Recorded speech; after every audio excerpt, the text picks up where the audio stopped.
Tired of your laptop screen stealing focus and draining power when you just want to use your external monitor?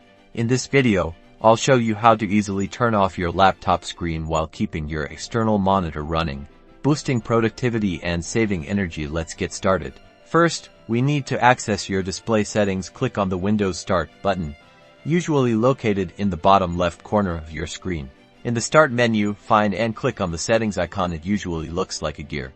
In the Settings window, click on System. This section manages your display, sound, and other system-related settings. Make sure you're on the Display tab, which should be selected by default. If not, click on Display in the left-hand menu. Scroll down until you find the Multiple Displays section here.